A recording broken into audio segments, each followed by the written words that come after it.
Hey guys, and welcome to another Teaching Nogops video.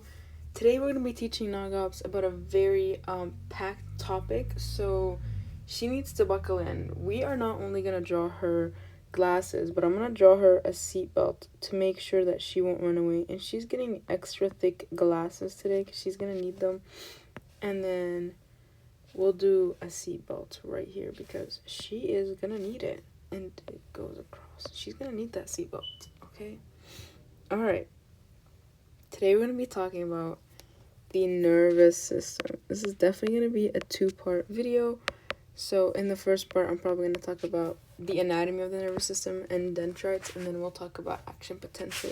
So let's do the nervous system. So what is the nervous system? First, we have to talk, okay. My nervous system is not working. Hold on.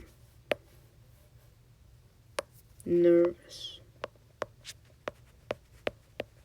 There we go. So, we'll do some hearts. Decoration. Alright, so, we're going to first have to talk about a neuron. What the hell is a neuron? A neuron is a specialized cell for sending electrical impulses or signals, and the whole nervous system is made up of neurons. So a neuron is the most important thing in the nervous system. It's a specialized cell that sends electrical signals or impulses. And then we have nerves. So what is a nerve? A nerve is just a bunch of neurons. So a bundle of neuronal axons, or you can just say neurons, of the nervous system. Now, for the actual nervous system, so we have different divisions in the nervous system.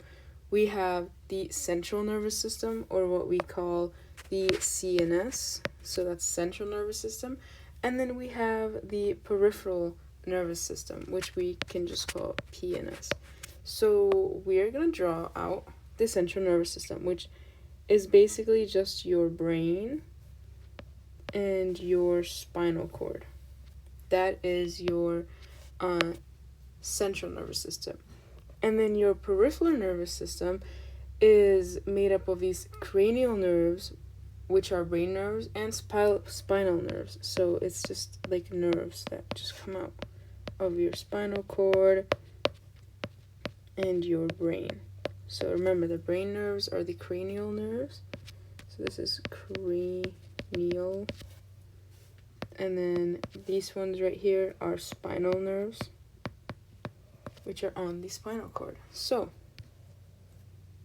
now, there's two things that happen in the peripheral nervous system. So this is how they connect. So we have sensory and motor. We're going to talk about sensory first because that's what happens first. So you have these sensory signals, we'll call them, that are going in to the central nervous system. So anything sensory is going into the nervous system, and anything motor is going out of the central system. Central system. So when our sensory comes in, it's going to go in through here, motor. Oh, nope, sensory. Sensory PNS is going in to the cranial nerves, via the cranial nerves and the spinal nerves. And then coming out of the central nervous system is motor PNS. So, we'll talk about sensory first. So sensory PNS always going in. It's made up of two types. So you have somatic sensory, and then you also have visceral sensory. I spelled that so wrong. Yeah, visceral sensory. So somatic refers to information that's coming from your muscle, skin, and your joints. Visceral refers to any information that's coming from the organs. So, for example, let's say you hit your, I don't know, your arm on something. That's going to be a somatic sensory. But if you are hungry and your stomach is trying to let you know that you're hungry, that's going to be visceral sensory. Now, motor also has two types. Motor has somatic. I'm going to do somatic M and somatic S. So somatic sensory and somatic motor.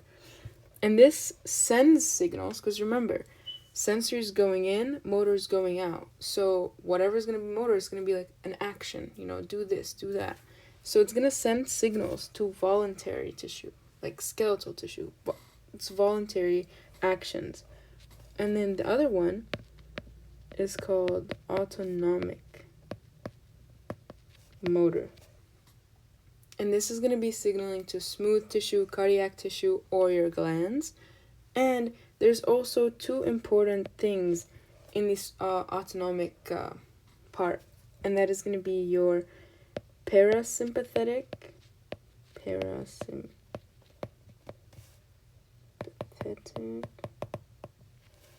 and your sympathetic nervous systems. And your parasympathetic is for rest and digest. So this is what's going on when you are just sitting there. It's making sure your body's functioning well, you're rested, everything's going good. And then your sympathetic is responsible for your fight or flight. So it protects you in those dangerous situations. Fight or flight. So adrenaline, all that stuff. Sympathetic, and then just resting, digesting is parasympathetic.